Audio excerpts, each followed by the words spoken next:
بسم اللہ الرحمن الرحیم۔ معزز ناظرین السلام علیکم۔ آج کی ویڈیو میں ہم آپ کے ساتھ صدقہ دینے کے 8 ایسے فائدے شیئر کریں گے جو سن کر آپ حیران رہ جائیں گے۔ معزز ناظرین، بہت سی روایات صدقہ کی فضیلت اور برکت کے لیے نقل ہوئی ہیں اور ان کے لیے بہت سے فائدے اور آثار بیان ہوئے ہیں، جن میں سے 8 فائدے ایسے ہیں جو ہم آپ کو بتائیں گے۔ سب سے پہلا فائدہ کہ انسان صدقہ دینے سے مصیبت اور بری موت سے دور رہتا ہے۔ صدقہ مصیبت اور بری موت کو دور کرتا ہے۔ امام باقر علیہ السلام فرماتے ہیں کہ صدقہ انسان سے 70 بلاؤں کو دور کرتا ہے اور بری موت کو انسان سے دور کرتا ہے، کیونکہ صدقہ دینے والا ہرگز بری موت کے ذریعے دنیا سے نہیں جاتا۔ امام علیہ السلام فرماتے ہیں کہ صدقہ اور اچھا کام فقر کو دور کرتا ہے، عمر کو زیادہ کرتا ہے اور 70 بری موت کو اپنے مالک سے دور کرتا ہے۔ صدقہ دینے کا دوسرا فائدہ کہ انسان لمبی عمر پاتا ہے۔ پیغمبر اکرم صلی اللہ علیہ وآلہ وسلم فرماتے ہیں کہ صدقہ اور صلہ رحم شہروں کو آباد اور عمروں کو زیادہ کرتا ہے۔ صدقہ دینے کا تیسرا فائدہ کہ بیماروں کو شفا ملتی ہے۔ معصوم کی حدیث میں بیان ہوا ہے کہ اپنے بیماروں کا علاج صدقہ کے ذریعے کرو، اور ایک دوسری حدیث میں آیا ہے کہ مستحب ہے کہ مریض خود اپنے ہاتھ سے صدقہ دے۔ صدقہ دینے کا چوتھا فائدہ کہ انسان فقر اور تنگ دستی سے دور رہتا ہے۔ امام محمد باقر علیہ السلام فرماتے ہیں کہ نیکی اور صدقہ فقر کو دور کرتے ہیں۔ صدقہ دینے کا پانچواں فائدہ،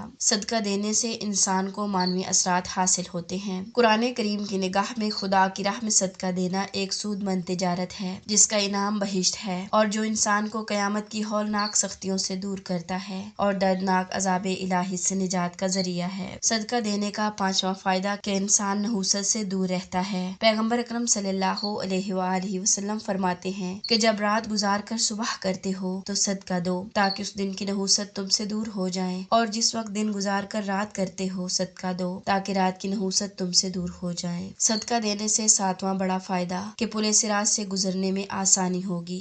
امام جعفر صادق علیہ السلام فرماتے ہیں کہ صراط سے گزرنے کی تلاش تھی اور اس کو صدقہ میں پایا ہے۔ صدقہ دینے کا آٹھواں بڑا فائدہ کہ بہشت کی ضمانت۔ معزز ناظرین، 6 گروہ ایسے ہیں کہ جن کے بہشت کی ضمانت امام علی علیہ السلام نے لی ہے، کیونکہ امام علی علیہ السلام فرماتے ہیں کہ 6 گروہ کے لیے بہشت کی ضمانت لیتا ہوں۔ ایک وہ مرد جو کوئی چیز صدقہ دینے کے لیے الگ رکھتا ہے لیکن مر جاتا ہے، وہ اہل بہشت ہے۔ معزز ناظرین، ان تمام احادیث سے ثابت ہوا کہ ہماری تمام مشکلات کا حل صدقہ دینے میں ہے، اور اس سے اللہ تعالیٰ راضی ہوتا ہے۔ آخر میں اللہ تعالیٰ سے دعا ہے کہ اللہ تعالیٰ ہم سب کو اتنا دے کہ ہم اس کی راہ میں خرچ کریں۔ آمین ثم آمین۔